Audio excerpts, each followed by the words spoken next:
پاکستان میں پہلی بار martial law لگانے والے سابق صدر major general retired Iskander Mirza نے ہوس اقتدار میں نہ صرف 4 وزراء اعظم کی چھٹی کروائی بلکہ اپنی کرسی بچانے کے لیے اس حد تک چلے گئے کہ انہوں نے سن 1947 میں ہندوستان سے الحاق کا فیصلہ کرنے والی ریاست بھوپال کے نواب سر حمید اللہ خان کو پاکستان کا وزیر اعظم بنوانے کے لیے کراچی بلوا لیا تھا۔ یاد رہے کہ 1 یونٹ کے زمانے میں صدر اسکندر مرزا ہوس اقتدار میں پاکستانی وزراء اعظم کو یکے بعد دیگرے گھر بھجوا رہے تھے۔ سیاسی زعما اور اعلیٰ حکام کی فون کالز ٹیپ کیے جانے کا بھید بھی کھل چکا تھا۔ اسی نوعیت کے دیگر واقعات نے ملکی سیاسی استحکام کو بری طرح متاثر کر رکھا تھا۔ پاکستان کی سیاسی قیادت اور بیوروکریسی کو سیڑھی بنا کر ایوان اقتدار میں جگہ بنانے والے طبقے کے درمیان پہلے سے موجود خلیج میں مزید اضافہ ہو گیا تھا۔ خیال رہے کہ اس زمانے میں بانی پاکستان کی ہمشیرہ محترمہ فاطمہ جناح، مسلم لیگ کے صدر خان عبدالقیوم خان اور سابق وزیر اعظم حسین شہید سہروردی حزب اختلاف کی قیادت کر رہے تھے۔ یہ وہ زمانہ تھا جب صدر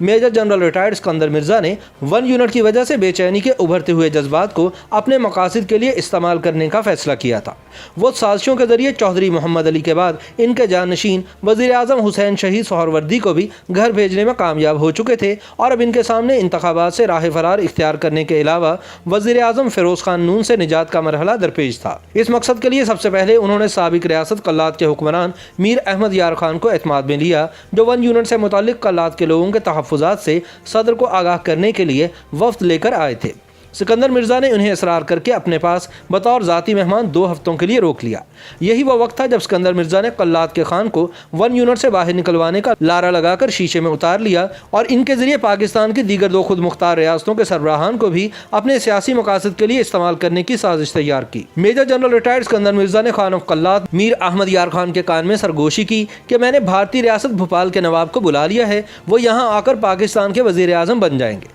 میں تو صدر ہوں ہی، اس کے بعد سیاسی حالات ٹھیک ہو جائیں گے۔ اگلی ہی صبح نواب آف بھوپال سر حمید اللہ خان پاکستان کے طبقے دارالحکومت کراچی پہنچ گئے۔ ان دونوں خاندانوں کے درمیان پرانی دوستی کا رشتہ تھا۔ نواب سر حمید اللہ جب بھی پاکستان آئے انہوں نے اسکندر مرزا کے ہاں قیام کیا۔ اسی طرح اسکندر مرزا بھی آرام کے لیے کراچی کے علاقے ملیر میں واقع نواب صاحب کے فارم ہاؤس کا رخ کرتے، جو انہوں نے قیام پاکستان کے زمانے میں خریدا تھا۔ گویا یہ تعلق برصغیر پاک و ہند کی سابق ریاستوں کے حکمران خاندانوں یعنی بھوپال کے نواب حمید اللہ خان اور مرشد آباد کے حکمرانوں کے چشم و چراغ سکندر مرزا کے درمیان تھا۔ بالکل اسی طرح خان آف کلات بھی دعویٰ کرتے ہیں کہ ان کے اور بھوپال کے نواب کے درمیان پرانے دوستانہ بلکہ برادرانہ تعلقات تھے جن میں کوئی تکلف حائل نہیں تھا۔ ایک ایسے وقت میں جب قوم آئندہ عام انتخابات کی منتظر تھی، نوکر شاہی کے ذریعے ایوان اقتدار میں جگہ بنا لینے والے صدر مملکت سکندر مرزا خطرہ محسوس کرتے تھے کہ بڑے رہنماؤں کے مقابلے میں ان کی دال آسانی کے ساتھ گلنے والی نہیں۔ اسی خطرے کو بھانپتے ہوئے سکندر مرزا نے ایک منصوبہ ترتیب دیا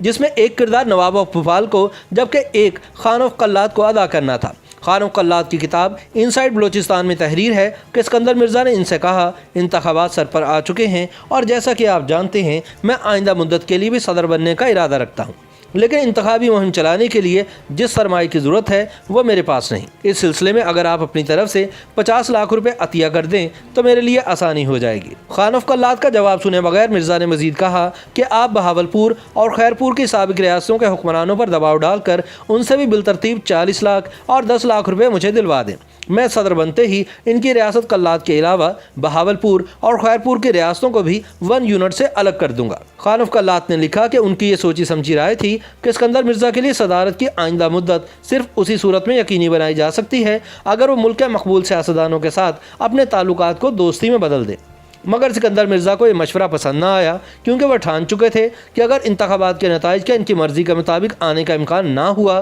تو وہ مارشل لا لگانے سے بھی گریز نہیں کریں گے۔ خان آف کلات نے لکھا ہے کہ سکندر مرزا کی یہ بات سن کر میں سخت حیرت زدہ ہوا اور سوال کیا کہ کیا آپ نے اس سلسلے میں commander in chief general Ayub Khan کو اعتماد میں لے لیا ہے؟ سکندر مرزا کا جواب پہلے سے بھی زیادہ حیران کن تھا۔ انہوں نے کہا کہ اگر ایوب خان نے ان کے راستے میں آنے کی کوشش کی تو وقت ضائع کیے بغیر اسے ختم کر دیں گے۔ اسی شام خان آف کلات کی کسی پارٹی میں ایوب خان سے ملاقات ہوئی جس میں انہوں نے ان سے پشتو زبان میں بات کی اور سکندر مرزا کے منصوبے کی طرف اشارہ کیا۔ خان آف کلات کے مطابق یہ سن کر ایوب خان کا چہرہ سرخ ہو گیا اور انہوں نے کہا کہ وہ آخری آدمی ہوں گے جو صدر مملکت کو ایسا کرنے کا مشورہ دیں گے۔ پاکستان پہنچنے پر نواب آف بھوپال نے خان آف کلات سے سکندر مرزا کی اسکیم کے حوالے سے مشورہ لیا اور وزیر اعظم پاکستان بننے کے حوالے سے پرجوش نظر آئے۔ تاہم جب خان آف کلات نے انہیں سب کچھ کھل کر بتا دیا کہ سکندر مرزا اقتدار سے محرومی کے خوف کی وجہ سے کس طرح کے انتظامی اقدامات اور سازشوں میں مصروف ہے۔ یہ سب سن کر نواز صاحب نے غصے میں آ کر کہا کہ اگر یہ بات ہے تو پھر میرا اسکیم سے کوئی تعلق نہیں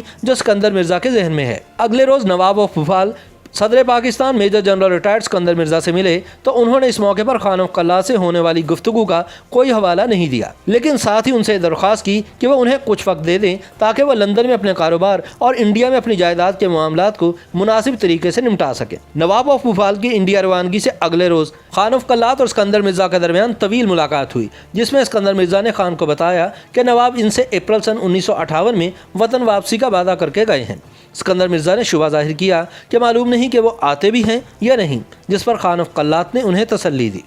یاد رہے کہ بعد ازاں نواب آف بھوپال کی بڑی بیٹی آبدہ سلطان پاکستان آبسی اور ان کے ہونہار صاحبزادے شہریار خان پہلے سیکرٹری خارجہ اور پھر پاکستان کرکٹ بورڈ کے چیئرمین بھی رہے۔ نواب آف بھوپال نے تو اسکندر مرزا کے منصوبے سے دوری اختیار کر لی، لیکن اسکندر مرزا اپنی خواہشات پر قابو پانے میں ناکام رہے۔ آئی چندریگر اور ملک فیروز خان نون کو وزارت عظمیٰ سے ہٹانے کے بعد اپنے منصوبے کے عین مطابق انہوں نے مارشل لا بھی نافذ کیا، لیکن پھر وہ اپنے ہی بچھائے ہوئے جال میں پھنس گئے۔ بات کی کہانی یہ ہے کہ اسکندر مرزا نے اپنی اس ناکامی کا غصہ خان آف قلات پر اتارا، انہیں لاہور کی ایک جیل میں بند کر دیا اور رات کی تاریکی میں حملہ کر کے قلات کی اینٹ سے اینٹ بجا دی۔ اس آپریشن میں کئی افراد ہلاک بھی ہوئے۔ خان آف قلات پر الزام لگایا گیا کہ وہ بلوچستان کو پاکستان سے علیحدہ کرنے کی سازش میں مصروف تھے، لیکن ڈاکٹر محمد وسیم سابق صدر اسکندر مرزا کے الزامات کو مسترد کرتے ہوئے اپنی کتاب پالیٹکس اینڈ دی اسٹیٹ ان پاکستان میں ان تمام واقعات کو مارشل لا کے نفاذ کا بہانہ قرار دیتے ہیں۔ خیال رہے کہ اس کے بعد 7 اور 8 اکتوبر سن 1958 کی درمیانی شب صدر اسکندر مرزا نے آئین معطل،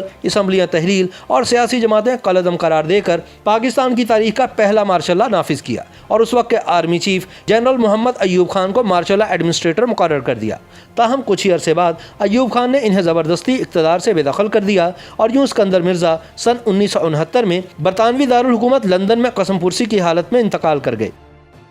YouTube پر گوگلی نیوز دیکھنے کے لیے youtube.com کی سرچ بار میں googly news T V type کریں۔ گوگلی نیوز کے پیج پر سرخ رنگ کے سبسکرپشن والے بٹن پر کلک کرنا نہ بھولیے۔ YouTube پیج پر اپلوڈ ہونے والی ویڈیوز سے باخبر رہنے کے لیے بیل آئیکن پر کلک کیجیے۔ آپ کو ہر نئی ویڈیو کے بارے میں نوٹیفیکیشن موصول ہو جائے گا۔